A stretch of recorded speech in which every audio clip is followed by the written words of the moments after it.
मैं डॉक्टर अमित भटनागर पंतनगर कृषि विश्वविद्यालय में सस्य विज्ञान विभाग में प्राध्यापक के पद पर कार्यरत हूं और इस चैनल के माध्यम से मेरा प्रयास है किसानों तक सही जानकारी पहुंचे ताकि उसका लाभ वो अपनी खेती में ले सकें। आज जो बात करना चाहता हूं यह है कि हम जो रबी की फसलें बोते हैं जैसे कि हमारा गेहूं है और सरसों है, तो क्या इसमें हमें जिंक देना चाहिए या नहीं देना चाहिए, और अगर देना है तो कितना देना है, और नहीं देना है तो क्यों नहीं देना है। तो क्यों नहीं देना है इस पे भी चर्चा करेंगे, और देना है तो कितना देना है इस बात को आप ध्यान से सुनिए, तभी आपको पूरा समझ में आएगा कि जिंक कब देना है, कितना देना है, किस फसल में देना है, और ये कितना देर कितने फसलों तक ये काम करता है। एक बार हम जब जिंक देते हैं तो ये 3-4 फसलों तक काम करता है। तो इस लेक्चर को जब आप पूरा सुनेंगे तो आपकी समझ में आएगा। तो देखिए, जिंक एक आवश्यक पोषक तत्व है। 17 पोषक तत्व आवश्यक होते हैं और जिंक सूक्ष्म पोषक तत्व है, इसकी आवश्यकता कम होती है, लेकिन सभी फसलों को इसकी आवश्यकता होती है। और जिंक की कमी से पौधे छोटे रह जाते हैं, उनकी बढ़वार नहीं होती। तो जिंक का मिट्टी में पर्याप्त मात्रा में होना आवश्यक है।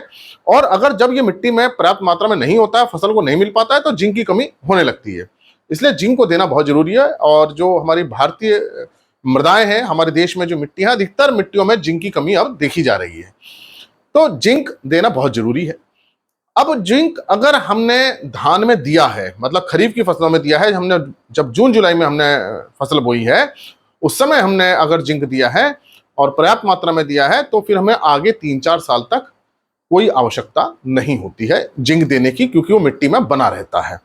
अब लेकिन अगर हमने जिंक सल्फेट दिया है वो तो बना रहता है, लेकिन अगर चिलेट वाला जिंक दिया है तो चूंकि उसकी मात्रा एब्जॉर्ब हो जाती है, तो वो फिर हमें देना पड़ता है। तो ये इस बात को आप समझेंगे तो आपको बेहतर समझ में आएगा कि मान लीजिए कि हम खरीफ में, मतलब कि जून जुलाई में हम इधर धान ले रहे हैं, सोयाबीन ले रहे हैं, या हम मक्का ले रहे हैं। ये हमारी जून जुलाई की फसलें हैं। इसके बाद जो हम फसल ले रहे हैं, या तो हम गेहूं ले रहे हैं, या हम सरसों ले रहे हैं, या हम आलू ले रहे हैं, इस तरह की फसलें हम ले रहे हैं। तो देखिए, ये खरीफ की फसलें हैं या रबी की फसलें हैं। ये जून जुलाई में बोई जा रही हैं, वो अक्टूबर नवंबर में बोई जा रही हैं। तो जहां अगर हम यहाँ पे जिंक सल्फेट अगर देते हैं, इन फसलों में अगर हम जिंक सल्फेट मिट्टी में दे रहे हैं, छिड़काव नहीं कर रहे हैं, जिंक सल्फेट अगर हम मिट्टी में दें, मिट्टी में अगर हम दे रहे हैं और पर्याप्त मात्रा में दे रहे हैं, तब यहां देने की आवश्यकता नहीं है। इन फसलों में देने की आवश्यकता नहीं है, क्योंकि ये जो हमने जिंक सल्फेट दिया है, 33% वाला दिया है या 21% वाला दिया है, वो पूरा का पूरा इन फसलों द्वारा नहीं हो पाता है। ये मिट्टी में रहता है और आने वाली 3-4 फसलों तक वो मिट्टी में पर्याप्त मात्रा में बना रहता है। लेकिन अगर आपने जिंक सल्फेट ये मिट्टी में दिया है तो नहीं देना है। लेकिन अगर आपने छिड़काव किया है, छिड़काव के माध्यम से दिया है, इन फसलों में छिड़काव कर दिया है 0.5% जिंक का, चाहे एक बार स्प्रे किया हो फसल पे या 2 बार किया हो, तब आपको यहां जिंक देना है, देना चाहिए, जिंक देना चाहिए।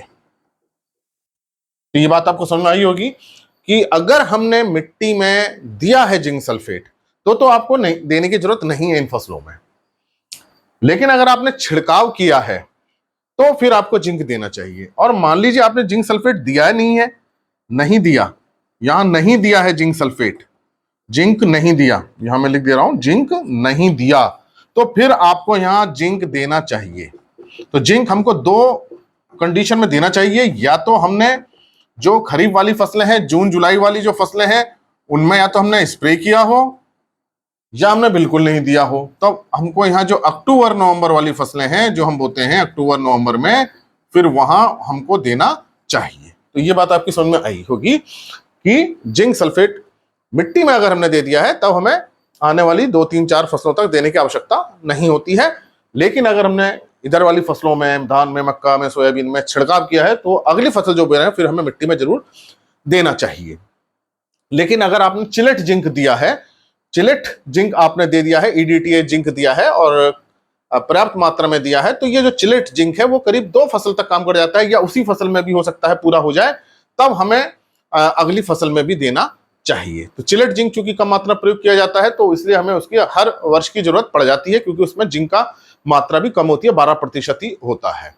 तो ये बात आपकी समझ में आई होगी, क्योंकि अधिकांश किसान भाई जिंक सल्फेट का प्रयोग करते हैं, इसलिए मैंने जिंक सल्फेट बात बताई है। और अगर चिलेट जिंक यहां आपने दिया है और पर्याप्त मात्रा में दिया है, अगर ज्यादा मात्रा दे दी है मिट्टी में तब आपको देने की आवश्यकता नहीं है। लेकिन अगर चिलेट जिंक आपने स्प्रे से दिया है, छिड़काव से दिया है, फिर यहां भी देना पड़ेगा। अगर चिलेट जिंक मिट्टी में कम दिया है तो फिर भी आपको यहां देना पड़ेगा। तो ये बात आपकी समझ में आई होगी, बहुत कंफ्यूज होने की जरूरत नहीं है। हमको ये बस पता चल जाए कि अगर हमने मिट्टी में दे दिया है जिंक तो फिर आने वाली 2-3 फसलों तक हमें देने की आवश्यकता नहीं होती है। अगर नहीं दिया या छिड़काव किया है तो फिर अगली फसल में देने की आवश्यकता है। अब बात करें कि इसमें अगर हमने देना है जिंक कि मतलब हमने हाँ फसलों में दिया ही नहीं था या छिड़काव किया था तब तो हमें यहाँ जिंक देना है। तो जिंक सल्फेट फिर हमें कितना देना है इन फसलों में? तो जिंक सल्फेट अगर 33% वाला है तो फिर यहाँ पे 6 किलो ये फिर हमारा कम मात्रा की जरूरत पड़ेगी। ये हाँ 6 किलो करीब एकड़ का लगेगा, 6 किलो प्रति एकड़। और 21% वाला अगर है हमारे पास जिंक सल्फेट, आजकल हालांकि ये बहुत कम मिलता है 21% वाला, 33% वाला मार्केट में ज्यादा है, तो ये 10 किलो प्रति एकड़ लगेगा।